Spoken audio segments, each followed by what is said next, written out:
पर मैं मोल ले लिया कि सब लोग अपना घर बुला के तेरे पहचान के नहीं आ करके तेरे घर का सुख खाइए, तेरा तुम घर करने के लिए आया अपना और बोलने कैसे ये मन में सोच भी करेगी पाप की बंदी करेगी, एक और पाप लग जाती है। अब वो कांतगी साई कि सब संतों के बारे में आकाशी के सुखी कर दिया। उस समय वो शंख वहीं से बजना शुरू हुआ था और इतना जोर का बजता बजता पूरी पृथ्वी के ऊपर स्वर्गलोक तक आवाज सुनाई दी प्यारी प्यारी, और पूरी पृथ्वी पर जितने भी वृक्ष थे सब हरे भरे हो गए, फल फूलों वाले फल फूलों से लगभग हो गए, फलों वाले फलों से लगभग हो गए। तब उनका 3 ताप कटा उस परम प्रकार की शक्ति से।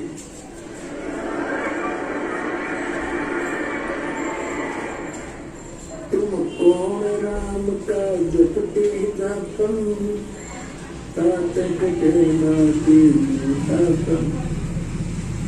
समर्थ का सेनाग हो रंग होरी हो, कबू न हो का जुड़ा मृग होरी हो।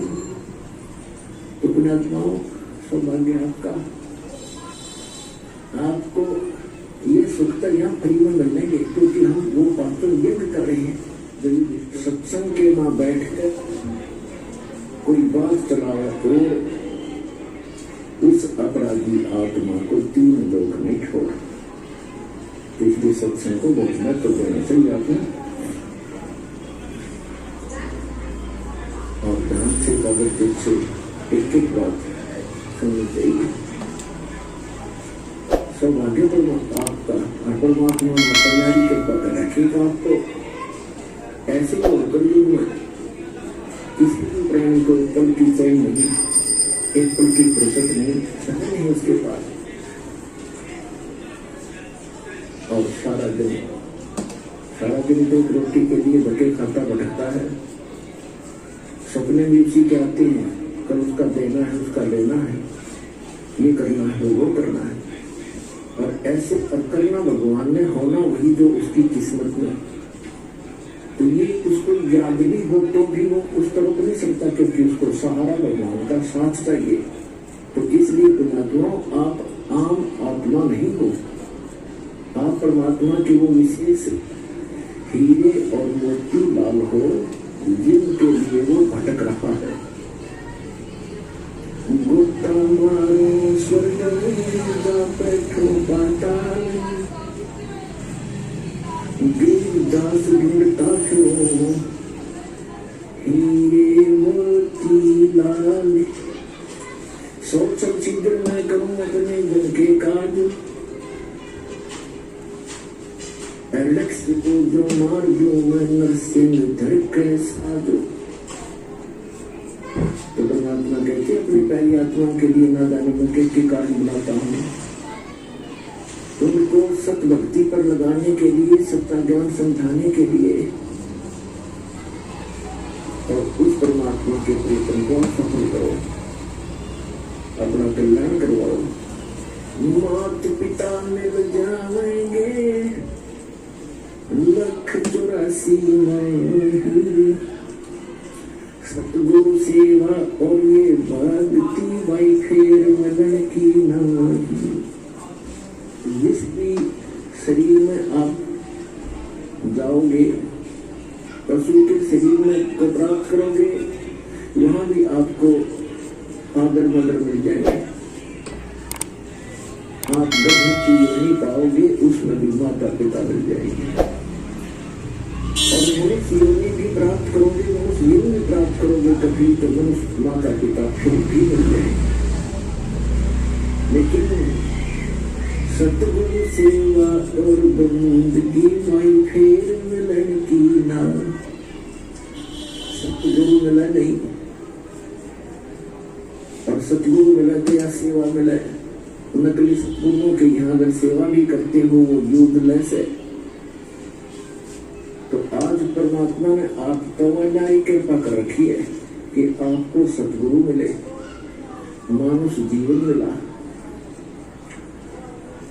इसलिए परमात्मा के इस ज्ञान को आधार बनाकर अपना जीवन सफर तय करो। अपना आत्मा परमात्मा प्रत्येक युग में आते हैं और अपनी महिमा आप ही बताते हैं। परमात्मा की महिमा दूसरा कौन बता सकता है? हमारी बुद्धि का पत्थर पड़ गए थे। हम सोचा करते ये संत परमात्मा की महिमा बताओगा, ये बताओगा। अरे भगवान की महिमा भगवान ही बता सकता है। अपने द्वारा रची हुई सृष्टि को स्वयं बता सकता है। ऋषि क्यों बता सके भगवान के द्वारा रची सृष्टि को?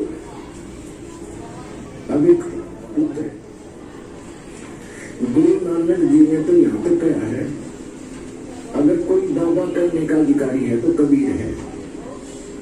ये समुद्र की साखियों में प्रमाण है। अगर कोई बाबा कहलाने का अधिकारी है तो कबीर साहब है। आलम बड़ा कबीर है। तो पुण्यात्मा सौभाग्य आपका, आपको ज्ञान सुनने को मिले। अभी तक किताब और ज्ञान से ठोक रखे थे।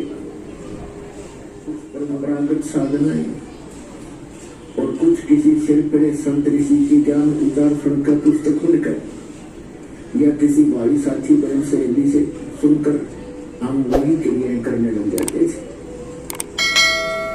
कोई गोवर्धन की फेरी के लिए कहता हम वहां चले जाते। कोई अमरनाथ की के दर्शन के लिए प्रेरित करता हम तैयार हो जाते। प्रकातम ज्ञान नहीं था, ये लोक वेद था। तो परमेश्वर ने स्वयं आकर के एक संत भक्त और परमेश्वर तो वो थे और एक सतगुरु, इन सब की भूमिका की। जब आदरणीय स्वामी रामानंद जी परमात्मा को देखा सतलोक के अंदर और फिर वापस देखा वहीं आपके अपने सामने बैठे उस बालक रूप में, तब कहा था दो ठोर है एक तू बना एक से दो और गरीबदास हम कारणे तुम आई हो बंदो। तुम साहिब तुम संत हो और तुम सतगुरु तुम हंस। गरीबदास तेरे रूप बिना स्वामी रामानंद जी ने कि तुम साहिब माने परमात्मा। जैसे आपको डेफिनेशन ऑफ गॉड सुनाई थी प्रथम दिन। तुम साहिब माने परमात्मा, सर्वश्रेष्ठ प्रभु। वैसे तो साहिब सभी के साथ बताते हैं, जैसे तहसीलदार साहब, एसडीएम साहब है, तो हमारी वो अज्ञानता का प्रतीक है, वो सच्चाई नहीं। यहाँ क्या बताते हैं? तुम साहिब तुम संत हो, तुम सतगुरु तुम हंस। सतगुरु भी आप ही हो यथार्थ ज्ञान देने वाले।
एक लाइट मारो।